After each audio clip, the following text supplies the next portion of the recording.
Very warm welcome and good evening, everyone. I welcome you all at 5th Digital Transformation Virtual Conclave. So we are here for the panel discussion 5, Smart Cities and Safe Cities, the Digital Transformation Impact. We have some eminent speakers with us to discuss this topic. I would like to welcome Shri.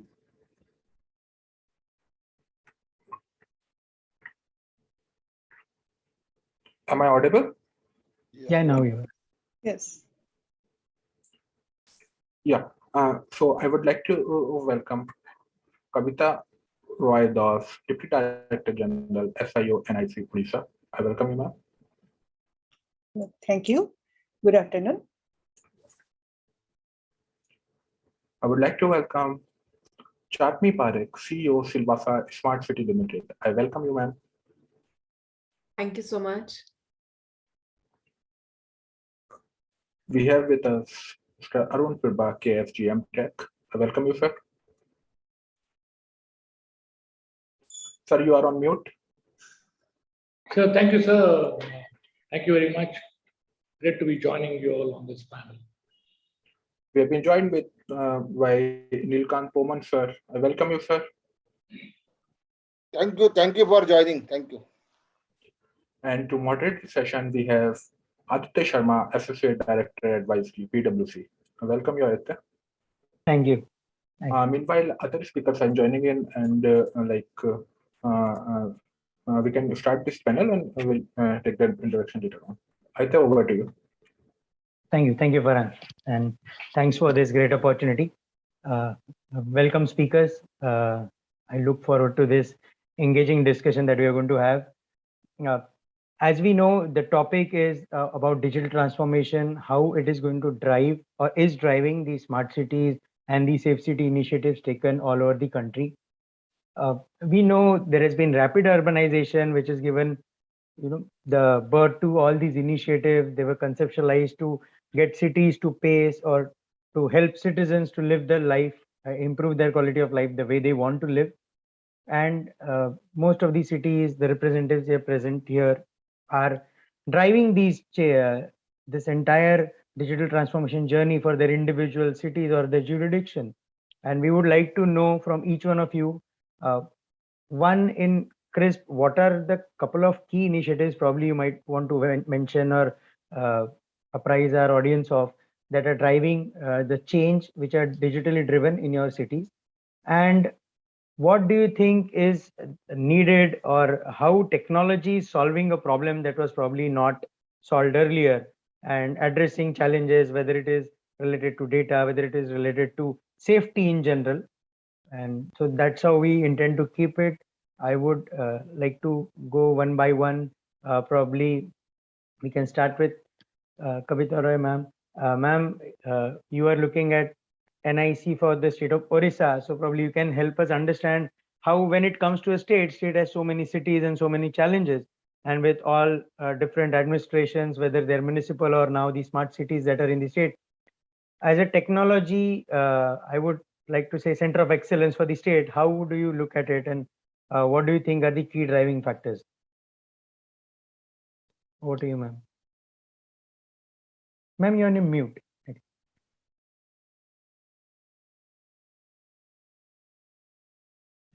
Yes. Good afternoon, Aditya. Good afternoon to all esteemed panelists.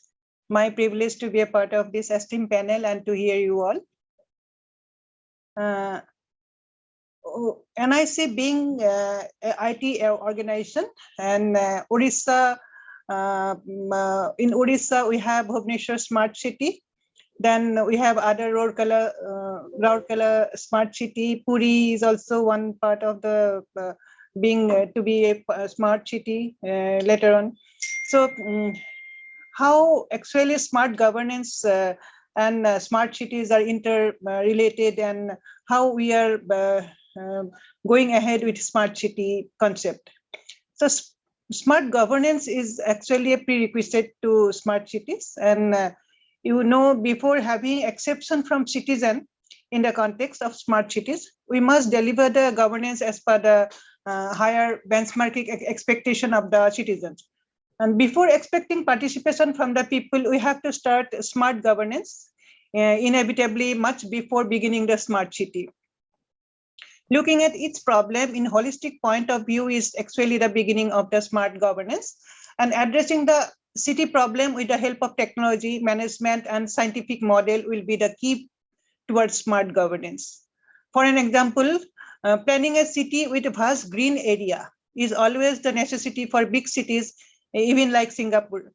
But Odisha is a cyclone-prone area, so it needs strategic planning for plantation, keeping in view of beautification as well as pollution control and oxygen generation capacity. In this case, use of augmented reality or virtual reality to visualize the plantation and beautification program may be very useful. Again, we can take the transport department. The registration and licensing processes under transport department is already digitized. All other services and processes under transport department is under smart governance. IRED is a project where we create integrated road accident database.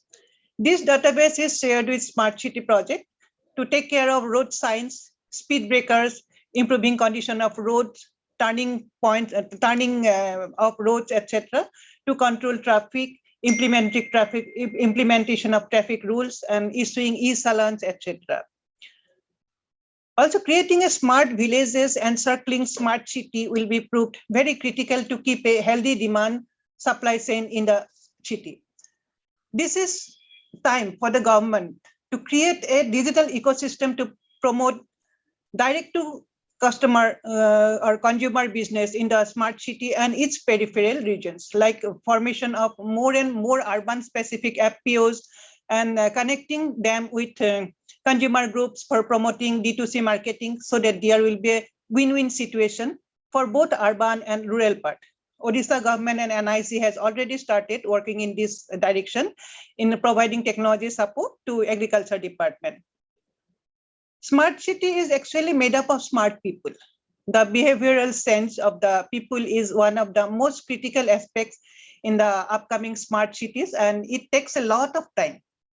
How people will absorb the sudden changes in the environment and how people will be empowered to actually utilize these smart facilities provided to them completely depends on the attitude building programs. Again, smart governance will play the role here. Use of digital media for awareness creating could be very useful. Digital citizenship is a new concept which describes how people should act when using digital tools and interacting with other online programs to use technology in an appropriate, responsible, and empowered way. Then data-driven governance is actually a self-explanatory. Data will help in governance. Data will help to assess the performance of governance. Data will be helpful to improve the governance. Data will help to reduce the overcost of the governance. But these powers of data are useless if not used in proper manner, and limited if kept in isolation, and atomically powerful when used as interconnected. So we need to understand data leads to information, to insight of knowledge. But knowledge is the power. This is implementation of knowledge which gives power. AI/ML will be future of automation, knowledge creation and implementation. This data, basically IoT generated data, will be very useful in providing effective governance and better user experience initially, but later the same infra will be used for smart policing and could lead to use of those data for legal perspectives. So security is very crucial for this IoT-based data, as it plays a vital role in legal world as well. So the role of IoT over blockchain will be very eminent in coming days. So success in smart cities is built on effective collaboration, sharing IoT and other data between diverse departments and organizations, and then working together using that data and meeting citizen requests to provide better services and support for comprehensive public safety, etc. So unfortunately, collaboration is often the hardest part. IoT harder than deploying sensor and or building apps. So many organizations give up on the idea of intra-organizational or inter-organizational collaboration because of past data sharing implementation failures, whether from IT not living up to expectation or cost overruns. Even more challenging than the IT system, though, are the non-technical barriers. For instance, data privacy is a huge issue and varies from country and region. So I also visualize sale and procurement of various compiled pre-trained AI/ML models, which will be an earning capital for the state, which can be used by others. So crucial infrastructure are very, very vulnerable to cyber attack, and due to its integrated nature, the spread will be more faster than Omicron itself. So we need to be very, very careful while choosing hardware vendors, and more choose may choose in-house firmware with custom hardware. Now, government should explore the possibility from jumping from web to mobile and now to device. The hardware itself is not capable to damage much, but the software installed in the hardware, it does. So it is always better when opting for such large rollout than firmware auditing should be considered as must. In fact, in long run, local development of firmware will always be ideal. Decoupling hardware providers and firmware providers while rolling out large-scale IoT rollout will reduce the cyber attack surface as well as market monopoly. So deploying mandatory honeypots in critical infrastructure, which is supposed to be completed before the beginning of the smart city concept. We should not forget the Stuxnet attack on Iranian critical infra and WannaCry attack in our hospital infra. So smart city needs new infrastructure development leading to massive investment. So keeping eyes on the cost optimization, more and more cost-cutting technologies may need to be explored. IoT will generate tons of data with higher potential for AI/ML, based prediction and personalization of the service delivery, auto-determination of issues faced by the people, traffic management, localizing the source of the air pollution, etc. But storing the IoT data is also a costly activity. Even with cloud computing technologies, the problem cannot be addressed. So exploring the possible use of fog computing based architecture is suggested, where only critical and a subset data will only come to cloud. Incident response system has actually in our Odisha, you must have already heard about smart water management system of Odisha, that is drink from tap water in Puri and Bhubaneswar city. Objective of the system is to benefit the consumers of the concerned city towards getting adequate water, pure and sure water, reducing the water supply related complaints and maintaining proper standards of quality. Because in Puri and we usually get the sea water. Our source is basically sea water. So the automated system is capturing, collecting, and transmitting real-time data related to flow, pressure, quality level, and power to dosing system from the terminal devices to the national data center of NIC through a distributed control system. So this integrated industrial IoT system for real-time data acquisition from embedded sensors layered on top of GIS maps deliver the quality and supply promise. And in addition, the system includes linkage to this data, linkages of this data to management dashboards and prediction algorithms to analyze and build models on water consumption and plugging areas of leakage.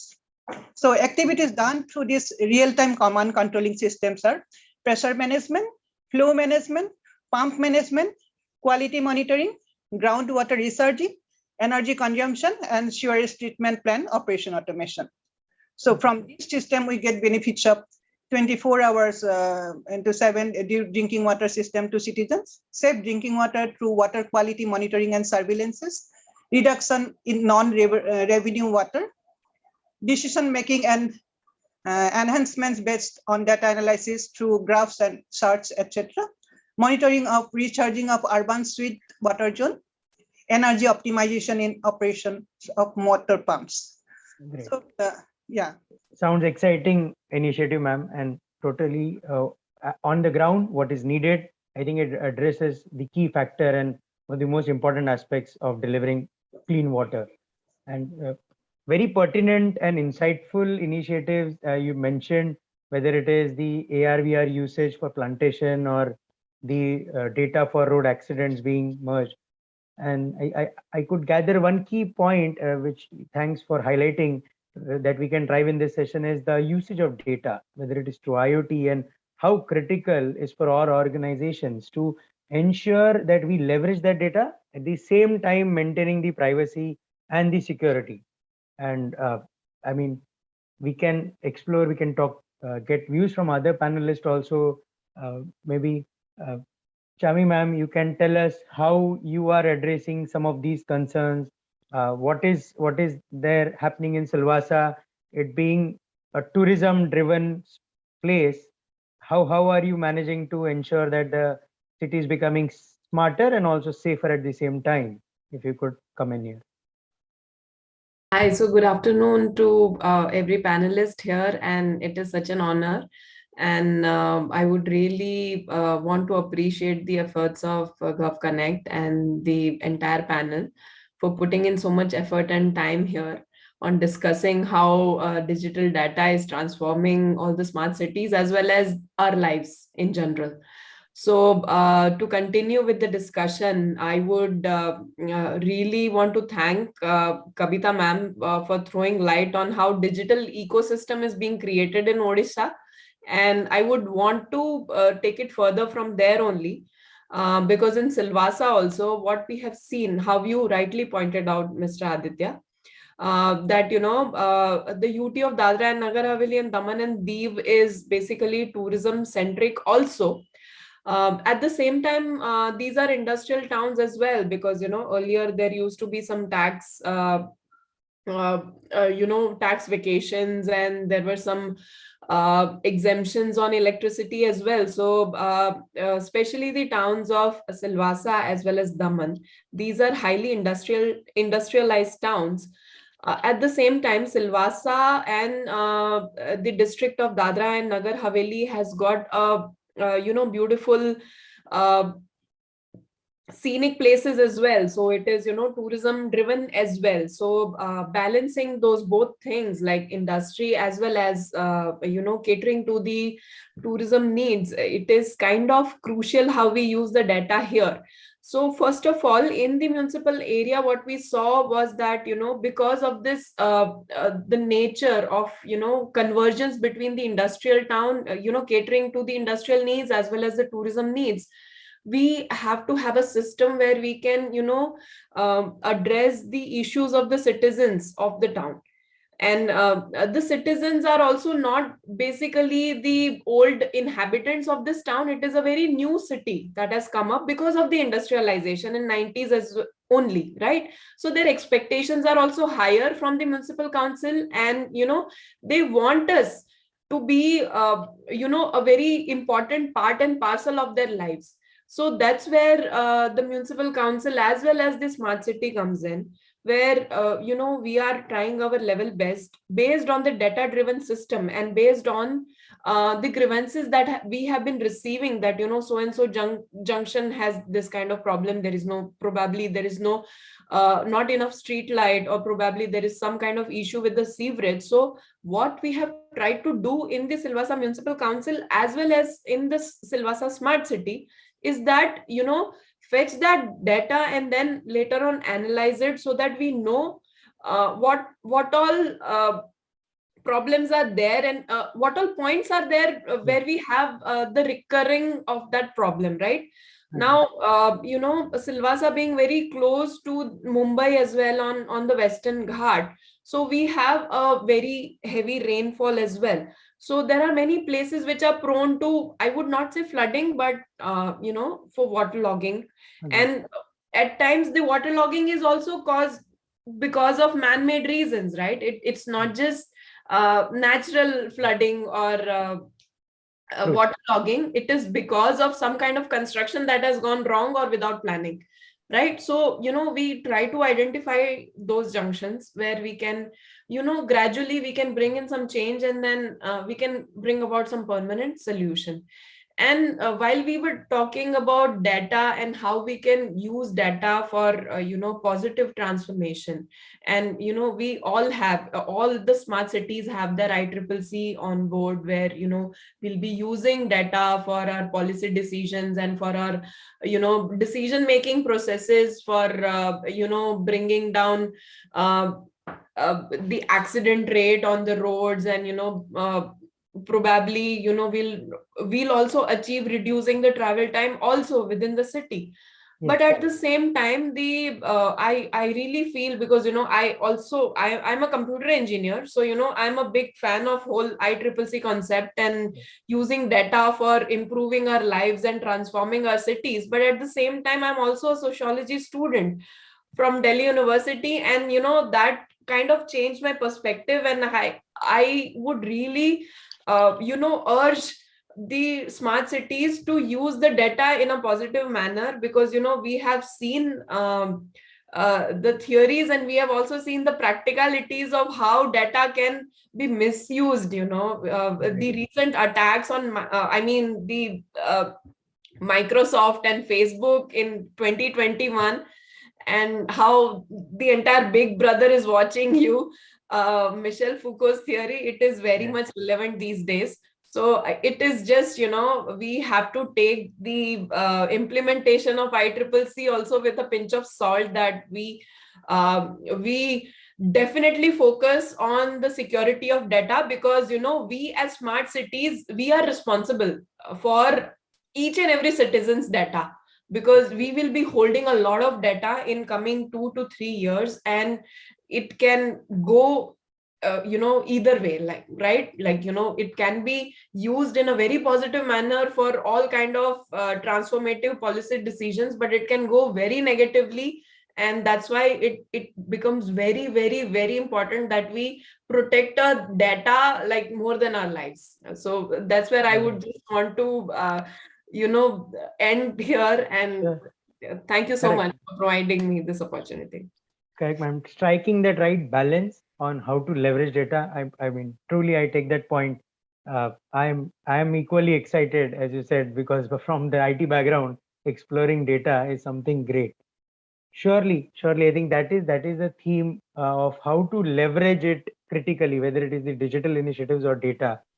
Let me move on to your proverbial neighbor, PCMC, to Pawan sir.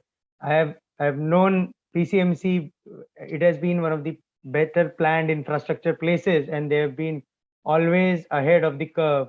I believe they went for the GIS implementation a couple of years back. So probably, Pawan sir, you can take us through how you guys have planned it so well, and what are the future-iterative initiatives that PCMC is taking, considering that it has a sister in PMC nearby who also has a large transformation platform.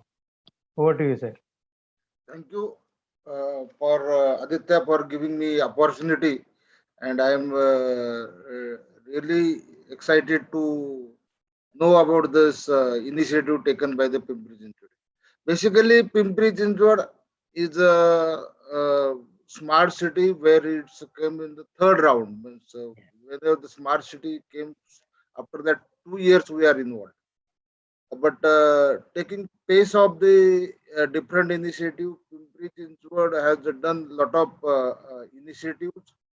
Because you rightly said, the Pimpri-Chinchwad is an industrial town of the India. It is called as a Detroit of India. In our city, basically we have taken tasks first digital transforming in the schools, municipal schools. There are 123 municipal schools in our city, and we decided take some feedback from Delhi pattern. So we first removed this blackboard into converted into digital boards, and there are many initiative. Means this out of box thinking, like the out of syllabus thinking. Tinkering lab is there, STEM lab is there, then capacity building is there. So in the attendance system through the videos, this artificial intelligence system we introduce. So behavioral pattern, you rightly this Kabita Roy madam said. So how to this mapping behaving patterns through using the AI by the staff as well as students, so that we are going to map through this system.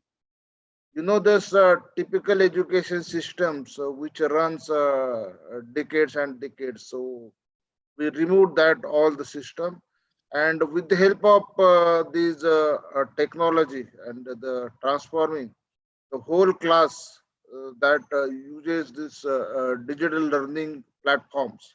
And there are various platforms. So learning from the these syllabus. So despite of syllabus, learning through the objects, learning through the real patterns. So that we are going to use, and this is one of the good initiative taken by our city.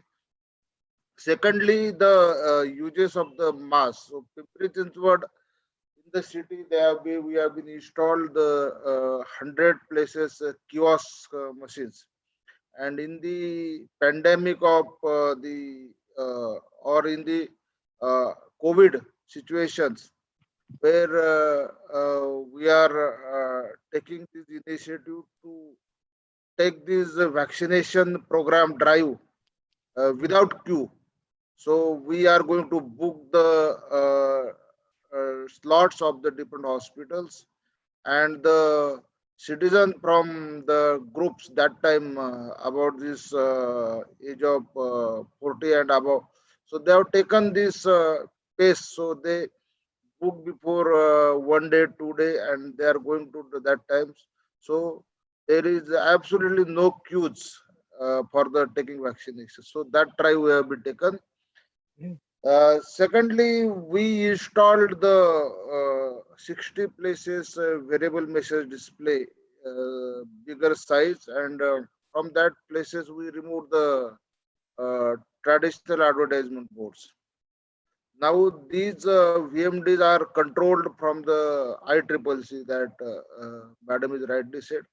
And ICCC is the different transformation to the local bodies, urban local bodies. They are not aware where the ICCCs are there, and this control from the center place that is possible.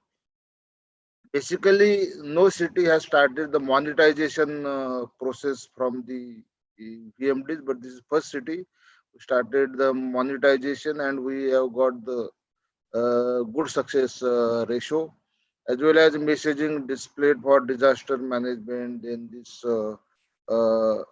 scissor water logging, then the road diversion of road. So all these messages come through this variable message display. Pimpri-Chinchwad is the first city who makes the own digital infrastructure. So we are laying around 600 kilometer optic fiber cabling. In the optic fiber cabling, we are using 4 ducts. One duct is used for exclusively for this connecting different offices, and 3 ducts are monetization. Now, up to this 520 kilometers optic fiber connectivity has done, and this is one of the good infrastructure like water, sewerage. So this utility is there. And about that, whole city has got 206 CCTV cameras. And for toward the safe city, we have been installed the cameras. Now, instead of going whole city to the surveillance, we are going area by area, zone by zone. Okay. And we got some feedback from police department, and in the uh, roads, red RVLD system is there. So detection for these vehicles that is happening. Then signal systems also we are making these seamless transport system, because you are rightly said this Pimpri-Chinchwad and the Pune are the twin cities, and this it is called as a Pune Metropolitan Divisions area. In this, the 70 to 80% citizen people coming for this area for the industry and works, and going back to every day. So for this require the seamless transport system. and we introduced change the signaling as per the traffic flow, and this has pilotly started. Basically, Pimpri-Chinchwad, you are rightly said, Pimpri-Chinchwad is the first city we having a GIS-based ERP project, and where is the cities either having ERP project or the either having GIS project. So this is also integrated GIS ERP project. The Atos India, they are going to implement it, and this is having the survey of the properties, capturing each data through the survey mechanism, then capturing each and every details for this geofencing by using this, and certainly we are going to towards the revenue generation model because of using this tool, and the ERP that core and non-core models also we have been started, and this will be really helpful for this organization moving our towards the one of the digital journey, one of the transformation in the local government. But rightly, there are many challenges to transform this old system to the new system. We are doing training, and the mindset changing, capacity buildings. So these are the challenge, but we are going to overcome this challenge. Lastly, the most of the area is the water supply area, and this, we have been installed water meters, digital water meters. So data is captured through these system automatically, and we don't have to go to the each and every household individually to capture the meter data. Okay. So that initiative we are succeeded for this. Initially, this was coming challenge, but the networking is such a way that it take the challenges. Again, SCADA systems is there in our city for both water and sewerage. So these are the taking automation as well as the environment sensors. We installed around 30 places. So these are multiple initiatives, but as you said, we are the revenue surplus municipal corporation. We are taking the different initiatives. So thank you for this sharing this by our smart cities. Great. I think one of the important things that you highlighted, sir, is mindshare change and the capacity building. That is very important in government. Government employees come through a certain mindset, and then getting them to adapt to tech. Yes, that is, I think, one of the key factors. And also monetization. I think one thing that every whether it is a corporation or a state would like to look at is technology helping to fund the projects, because funds are one of the I would say the primary problem or the problem solver, as we could know it. I think let's move to down south. Arun sir, we would like to understand from you what are the initiatives that Mangaluru is focusing on. What do you see as challenges or drivers, and you would like to share with us those insights, sir? Also, good evening, everyone. Once again, actually, our MD, Mr. Prashant Kumar Mishra, was supposed to have joined you all. Since he was busy, I have got this opportunity to interact with you. Yes. First of all, as you all know, Mangaluru is a port city. Mangaluru has a glorious past. One of the first places to have developed industrially, in the sense it had a very vibrant tile industry through which we have been made famous all over the world with the Mangaluru tiles. Then we had a BD industry, we had cashew industry, we had a good fishing industry as well. But as we grew as a city, and these trades, became probably not so viable, we are at the crossroads now where all this, whatever I name, including the Mangaluru, Mangaluru is known as the cradle, of banking in India, because 4 of the best banks in the private sector, what started as private banks, they're all from Mangaluru, and today only one among them is surviving. So Mangalore has started a lot, but does not seem to hold many of them. But now currently, Mangaluru is known as the education hub, a coastal city, a city which has a broad gauge line, a city which has a seaport, a city which has a international airport. Now the city is transforming into an educational hub. A city of this size, 5 lakh plus population in the year 2011, boasts of 9 medical colleges, about 17 engineering colleges, and you name, we have a college or a university which is, into any and every branch of study. So Mangalore is emerging as one, as a educational city, and two, as a city of health and well-being. You have the best hospitals which are known all over the country, like the Manipal group of hospitals. Then we have the Father Muller's Hospital and all this. So Mangalore is emerging as a educational hub with an emphasis on health and well-being, and also, being endowed with such a large water body, such a large, endowment of rivers, streams, and all that. Mangalore is also emerging as a tourist hub. Now, when you think of all this, what Mangalore had to do was to make and advertise itself as one of the safest city in the country. Because children, the students come from all over the country. There are students even from foreign nations. So we have to be a safe city. So one of the interventions that we have taken very, very seriously is to not only make the city safe, but the city should also seem to be safe. So we have invested a lot on all this gadgetry, including the smart poles, the smart parking, the smart entry exits, surveillance, and all that as one of the interventions, which will hold our city in good stead in the future. So that's the impact area, that we transform Mangalore into a huge safe city. That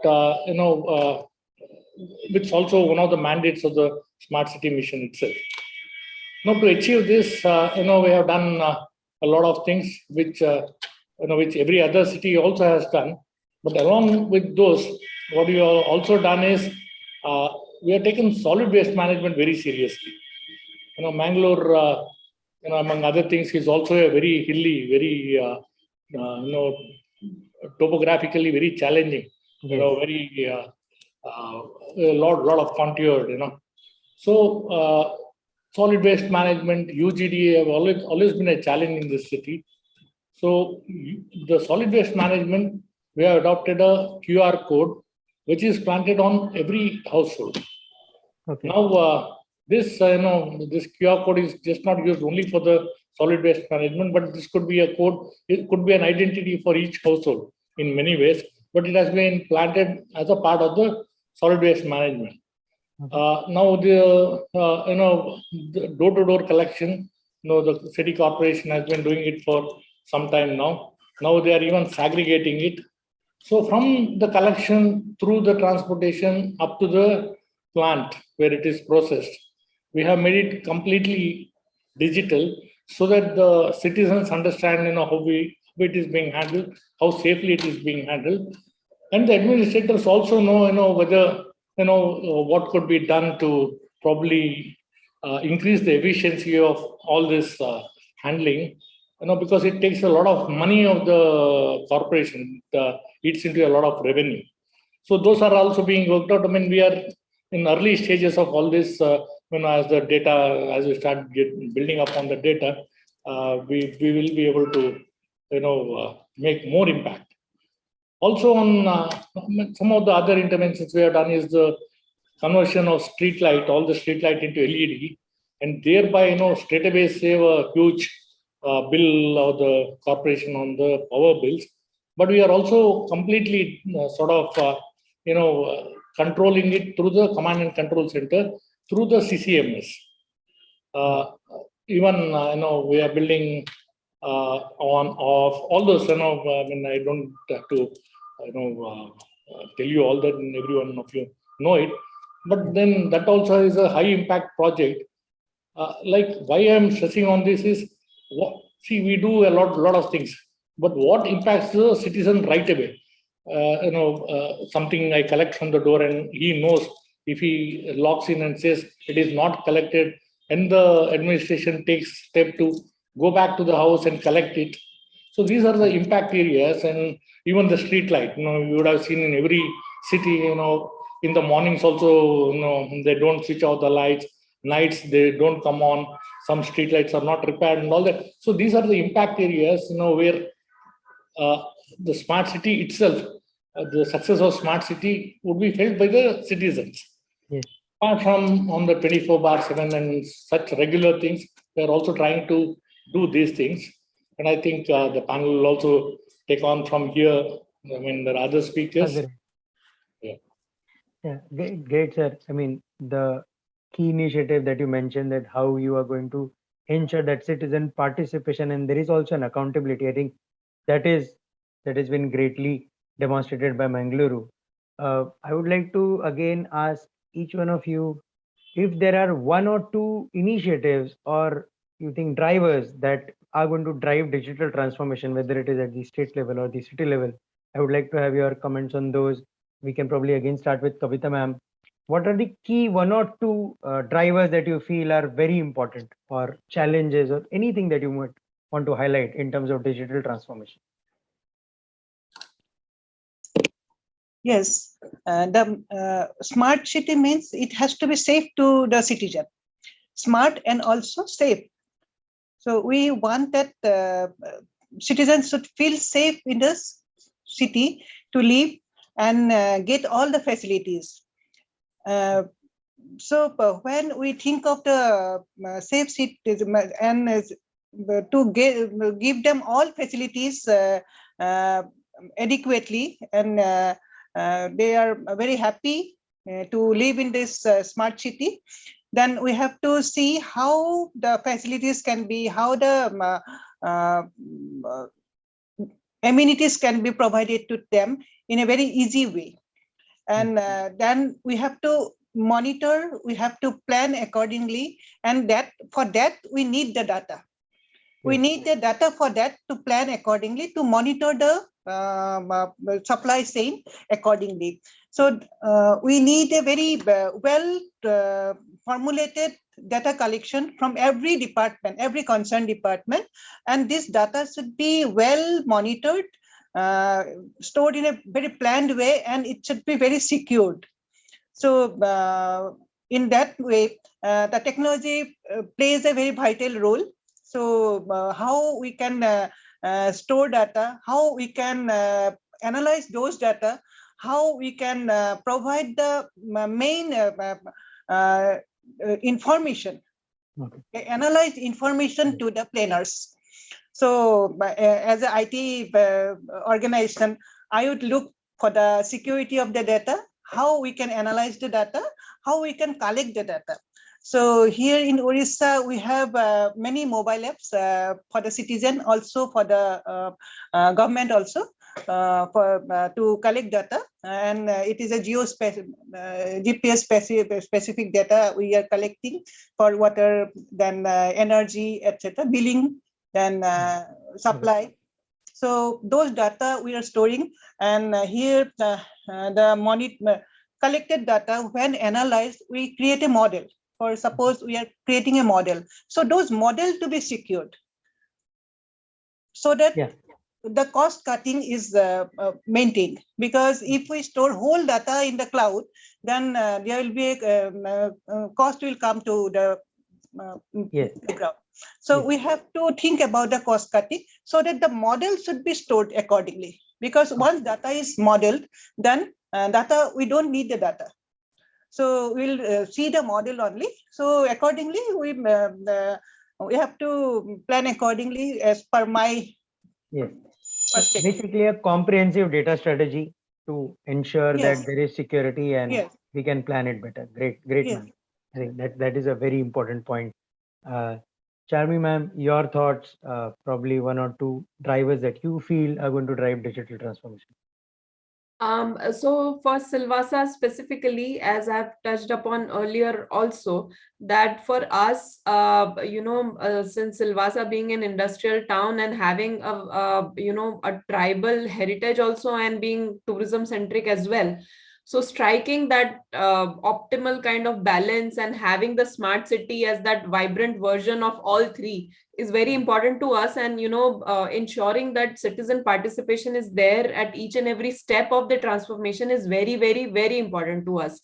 So we have various campaigns like streets for people, and other campaigns also, like we have CLAF meetings very regularly, and we have our forums open not just through Silvassa Smart City, but in other departments also, like municipal council as well as collectorate, where we are very much open to their ideas and feedbacks. And we feel that unless and until there is citizen participation, it will be very difficult for us to go ahead, given the timelines of the Silvassa Smart City mission, because as such we are in the fourth round of the mission, and we have a very strict timeline to follow as well, and to implement many projects. But thankfully, the citizens of Silvassa have always provided great support and feedback, and we really hope that we can continue to do so. And talking about the digital transformation also, as I said, that we will be having the policy making and decision making process also based on the analytics of the data, how how we should plan our sewerage systems in the various roads that are going to be implemented by Silvassa Smart Cities. And other than that, we'll be having the automated traffic light system in the entire city, how almost all kind of ICCC centers work. We'll be having a replication of such, but an integral part of that system would be the feedback of citizens. So that is going to be the very crucial aspect here. Thank you. Great. So careful usage of tech and collaboration with the citizen, I think, yes, these are very, very important. Pawan sir, your thoughts on what are the drivers? What do you feel is PCMC is going to look up to when planning? Madam is rightly said, like Pimpri-Chinchwad city is almost population of 26 lakhs of the citizens, and to reach out to the citizen, the Pimpri-Chinchwad have made the mobile app, one city, one mobile app. So this Sarthi mobile app, which is reaches out the large of the people, and we having the team of citizen engagement around staff of 50 to 20, and the social media is very active in this. There are Twitter handler, there are this Facebook lives, there are so this multiple this social media. So we will reach out to the at least the citizens, not all, but those having these gadgets. So basically, this reach out to the citizen is important, and we are making our citizen friendly with the organization. How the no government will be successful unless until there are the involvement of the citizens. Traditionally, from the dependent of this country, it has to be government has to do everyone, but there are role of the citizens, and we are using this now this celebration of 75 years of this country, then now the Swachh Sarvekshan which are coming to these our cities. So everywhere we are going to engage in the city by different mode of this technology transfer. Secondly, these days of these pandemics, we use our platforms to the various organizations, citizens to reach out the large number of these stakeholders. So rightly said that this is one of the tasks. Second is the citizen grievances. Any governance will not run one side. We'll have to hear from them also. If are not hearing from the citizens, so anonymously government will be the enemy of them. So we having a forum, these different platforms of the citizen grievances, citizen ideas, and we are entertaining to them, and we are react back to them. So this is one of the key point area for this Pimpri-Chinchwad is, and the madam rightly said that there are different challenges coming from the government of the state for people. Leaders for this cycle and walk our city is third in the country. So this is happening because of only these engaging citizen through this uh, mobile app and social media. So now we are succeeding that. Thank you. Absolutely, sir. Participatory governance and engaging citizen, that's the way ahead for any administration. We totally agree to that, sir. I think that's a great thing that PCMC is focusing on it. Arun, sir, your closing thoughts on what you would like to drive. What do you think is going to be that is going to drive your digital transformation journey? So what actually the service delivery, we have done, we have built a lot of infrastructure. Now the onus will be on how we use this infrastructure. Maybe say the ICCC, maybe say the smart schools, maybe say the e-smart schools. Now it all depends on how the city takes it and how it progresses on it, and how the citizen receive it, and how well we'll be able to see to the logical conclusion, logical end of all this. Smart cities have raised the bars very high. Everyone, every citizen is looking at what we are doing. So those high impact projects, like I had told earlier, and also, some of the infrastructure projects like the waterfront, what Mangaluru, in fact, one of the project which brought the smart city to Mangaluru. So those are the high impact areas, and we are concentrating on that as much as, by design itself, this ITMS, ITS, and all the ICT interventions are pan-city. Otherwise, we are restricted to the ABD area. Now, this is the opportunity, for digitalizing the entire city, and also, delivering the services, like say, even the birth certificate. You don't have to go to the corporation office, or you don't have to visit any of these offices which they were visiting. Now the city is ready with 16 such applications, for which the citizen had to make a mandatory visit to the corporation and maybe stand in queues for hours on end. Now, we have done away with it. So maybe a trade license, trader would have to close his shop, go to the corporation and wait a day or two, lose his business and all that. So these, probably if these are all well taken, the next phase, when taking it to the next level would be much easier. This is what we see as a challenge, and also we want to do it. That's what it is. Thank you very much. Great. Yeah, service delivery, yes, that is the focus. I think ensuring that minimal interaction on ground with use of tech, I think rightly said, sir, citizen service delivery would be a critical thing to take care of.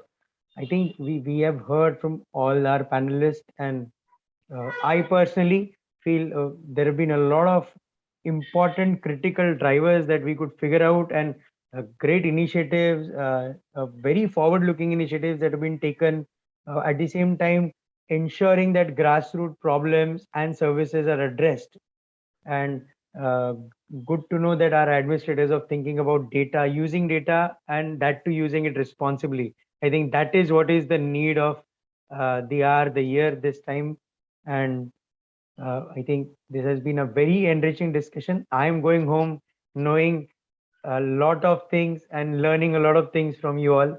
I hope every one of you have had a great time on this panel. And from GovTech, GovConnect, we would like to thank you all for participating. Thanks, Aditya. Thanks for moderating this wonderful panel. And I would request, Ms. I thank all the panelists also who have done such a great deliberation on the smart cities topic. So before we end, we'd like to give a small digital memento to each one of you. So I'll request my backend team to start with Charmie Parekh.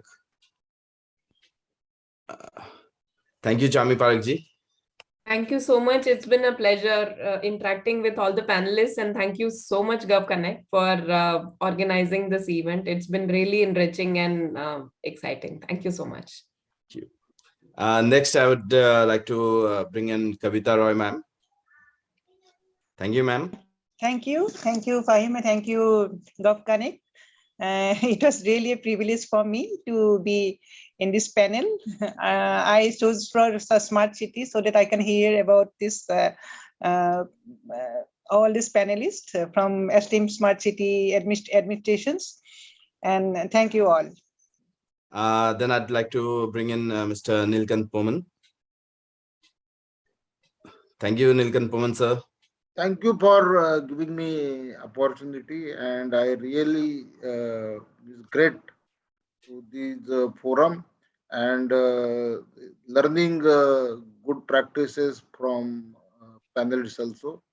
And really, this event is useful for our cities to know the different success stories happening in the different places. Thank you. Thank you. Then next, Mr. Arun Prabha. Thank you very much, sir. Actually, this certificate should be going to our MD. We have got your MD certificate also. Yeah, We'll be sending it to him. and it's really a great opportunity for me to come on to the panel and interact with such a galaxy of leaders of different cities, and of course you handled it so very well. Thanks very much, and everyone in Smart City Mangaluru will cherish this moment. Thank you very much. And last to our moderator, who has done a wonderful job, Aditya. Thank you. Thank you. Thank you. It was a privilege to host all of them. And always look forward to this session. Thank you, Aditya. And with this, I would like to bring to an end to this wonderful day. So we started in the morning, say around 10 a.m., where people from secretaries from MIT, then various state IT secretaries were present. Then we had a huge panel of NIC people also, where various states heads were there. Then we had people from railways. Then finally, the smart cities panel, we had almost around 60 plus speakers during the day, and almost around 300 to 400 people who are attending this conclave. I would like to thank you all. And the next event, I would like to welcome again to each and every one of you. So we'll be moving out of this digital world, and hopefully we'll be doing a physical conclave soon. So the next event is in a beautiful city of Srinagar in May. That also we have selected a wonderful month, May. So we would like to invite you all to be there. It's a digital transformation conclave, which we'll be doing it in Srinagar with the J&K government on 20th of May. We'll be sending out an invite to you all also, and we'd love to have you all there. Thank you. With this, I'll end this panel and the conclave. Thank you very much. Thank you. Thank you. We'll be looking forward to it. Thank you. Thank you.